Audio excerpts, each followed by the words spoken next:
The Antichrist is already among us. Not in ancient books, not in prophecies. He is here in our time. And the scariest thing is, we got used to him. Edgar Cayce saw this long before us. He did not write novels. He did not scare with loud words. He simply saw past what others did not want to notice. In dreams, in trance, between worlds. He said, "A century will come when a man forgets who he is, when lies become a habit, when truth seems inconvenient, when light and darkness switch places, wean quietly without a cry." He did not name dates. He did not paint pictures of the end. He simply warned. "They will not come as enemies," he said. "They will come as friends. They will offer help, and you yourself will let them in." 100 years have passed, and we are living in exactly that time. The world has become easy, too easy. You can learn everything without leaving home. You can speak to anyone without lifting your head. You can live without feeling life. We call it progress. But Cayce called it the beginning of substitution. He wrote, "When knowledge becomes accessible to everyone, truth will become rare." Do you feel how everything has become the same? News, words, emotions, like from carbon paper. People talk a lot, but feel less and less. They look into screens and do not see each other. Everything seems bright, but inside, cold. Look around. The young no longer lift their eyes. They live in phones. They do not need to remember what to feel. They will be told the emotion. They do not need to dream. Dreams have already been invented for them. They do not need to argue. The system will give the right answer. But it is not only about them. We also got pulled in. We also stopped hearing silence. We also checked the news, as if there is something there that will save us. Cayce said, "They will create a mirror into which they will look every day, and this mirror will begin to answer them." Isn't that exactly what happened? The phone became a mirror, but it does not reflect, it programs. You look into the screen, and the screen looks into you. It knows that you are tired. It knows what you think about. It knows what you are afraid of. This is not magic. This is precise calculation. It does not ask who you are. It simply creates you anew from clicks, likes, fears, habits. Cayce warned, "They will come not with force but with convenience." And here we are. We accepted it, ourselves, voluntarily. No need to remember. Memory is stored in the cloud. No need to feel. Emotions on schedule. No need to dream. Recommendations will suggest. No need to speak. You can simply put a reaction. Every movement of your finger is an act of faith. You give your attention, and along with it, a part of yourself. He wrote, "When attention becomes currency, a man will forget how to love." You open the feed, and they already offer you what to feel. Sadness, joy, outrage. Everything is already laid out on shelves. You do not choose and you agree. And the more you agree, the quieter it becomes inside. This is exactly what Cayce called the great temptation. A world without pain, but also without depth. He did not scare, he warned. Darkness will not come in black, it will come in white. The light of the screen, the light that blinds but does not warm. We live in this light and think we see clearly. But look honestly. When was the last time you saw a person, not his avatar? When was the last time you felt and did not put a smiley instead of emotion? A generation of the young is born already with a screen in hand. They do not know the smell of paper. They do not know how a house sounds where it is simply quiet. They do not know how to be bored. Their reality is a stream. They run from silence because in silence you can hear yourself. And that is the scariest of all. He said, "When a man can no longer bear solitude, he will stop hearing the soul." And isn't that what we see? We are afraid to be left without connection, but we lose connection with ourselves. Sometimes it seems like a trifle, but that is exactly how the disappearance of light begins. Not with thunder, not with catastrophe, with indifference, with emptiness between words. Cayce saw how it would happen. He wrote, "When a man stops asking the question why, the division will begin." And here it is, already here. Some argue, others argue with them, but no one listens. because everyone is busy. Being right. The world has become smart, but it has stopped being alive. It shines, but it does not warm. And maybe this is exactly what he called the spirit of the Antichrist. Not a monster, not an enemy, but soft darkness, into which a man falls asleep himself. If you feel that this is true, stop. Turn off the light of the screen. Listen. This light anxiety is not fear. It is memory. Memory that you are alive. He predicted this. A world where man worships the creation of his own hands, where technology becomes faith, and numbers the measure of everything. Cayce wrote, "They will create order and call it freedom." And here it is, this order is already here. We say that everything is under control. But what exactly do we control? We do not control time. It slips through our fingers while we refresh the pages. We do not control thoughts. We simply choose between the suggested ones. The system knows us better than we know ourselves. It knows where we have been, what we have thought about, whom we love, whom we hate. It even knows what we are afraid to admit. But the frightening thing is not that. The frightening thing is that we like it. We feel comfortable when we are understood without words. We feel calm when choices are made for us. We are tired of being responsible. And the world offered a way out. The machine thinks for us. The algorithm feels instead of us. And that seems normal. You open the news, and you already know whom to condemn. You watch a video, and you feel exactly what everyone is supposed to feel. You press like, and you think you made a choice. Cayce warned, when a man stops asking questions, he will stop being human. We stopped asking. We simply agree. Because arguing became inconvenient. It is easier to stay silent, easier to scroll. Have you noticed how fast the days pass? As if time dissolves. You go to bed and do not remember.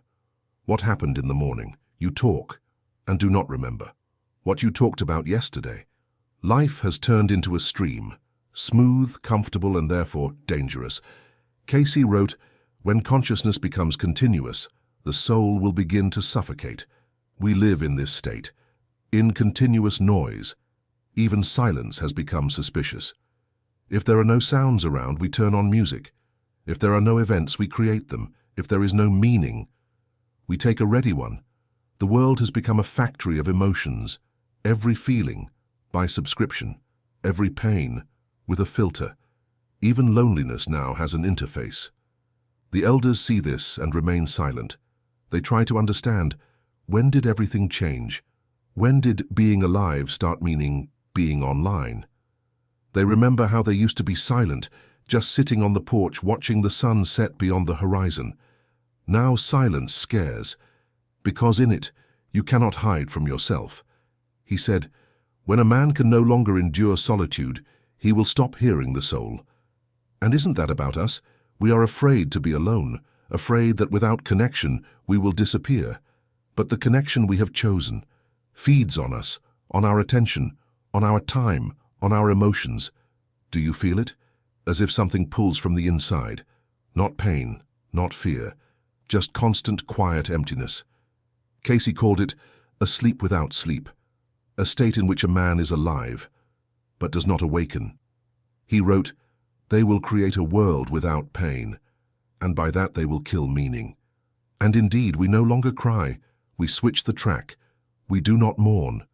We post a black square. We do not rejoice. We share a link. We forgot how to live through. We learned how to imitate. Have you noticed how hard it has become to feel joy for no reason? Without a cause, without a post. Cayce warned, when a man stops rejoicing secretly, he will lose gratitude. Maybe that is why it is so hard for us. Even when everything seems fine. The world has become safe. But has it become alive? He wrote, they will build a perfect mechanism and call it life. But life is not an algorithm. Life is when pain has taste, when joy is unplanned, when silence is not a pause but a breath. The older generation feels it especially sharply. They see how the young live inside the screen, how they laugh but do not hear their own laughter, how they look but do not see, how they speak all the time but say nothing, Sometimes it seems there is a chasm between generations, but it is not made of years. It is made of silence. The young do not know it.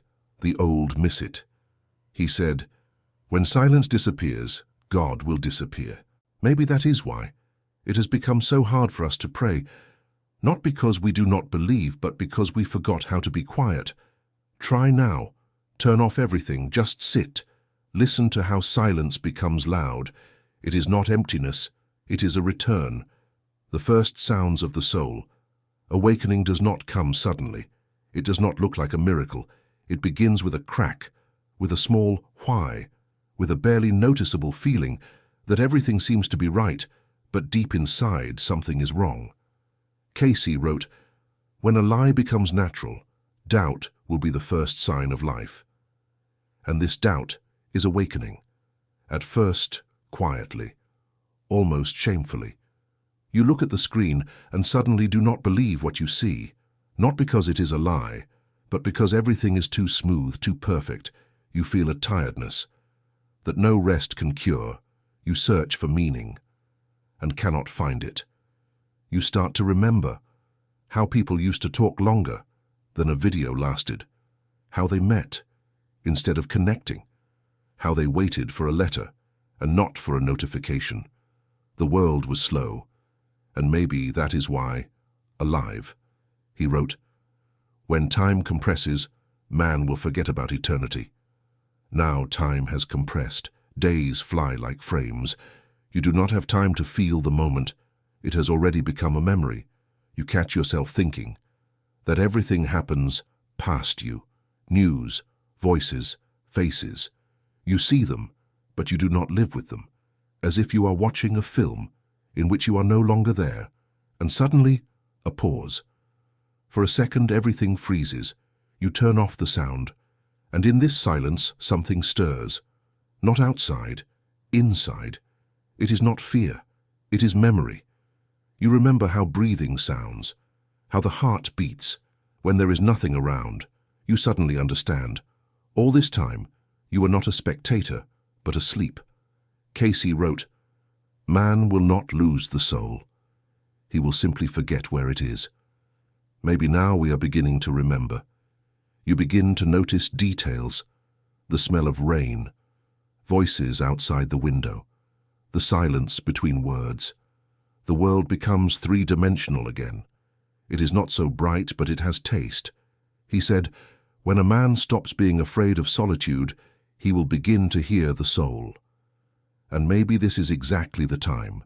You sit alone, without a screen, without noise, and suddenly you feel a strange calm, as if someone had been calling you for a long time. And you finally answered. You remember faces you have not seen for a long time, people you no longer speak with, and somewhere inside there arises a desire, not to write but to call, not for news but just to hear a living voice.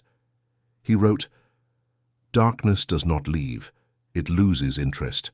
When a man stops feeding it with attention, you begin to see how it works. You stop arguing, stop clicking in anger, stop reacting to lies, and suddenly you notice the world has become quieter. It has not disappeared, it just stopped holding you. Awakening does not make you strong, it makes you real.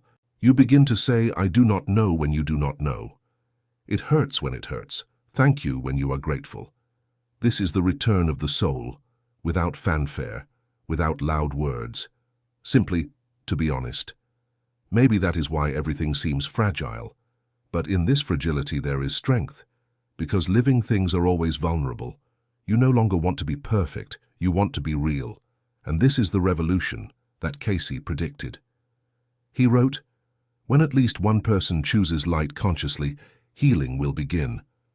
Maybe you are that very person. You are not saving the world, you are simply waking up, and that is enough for darkness to lose its power. If you feel this now, do not hurry, just breathe.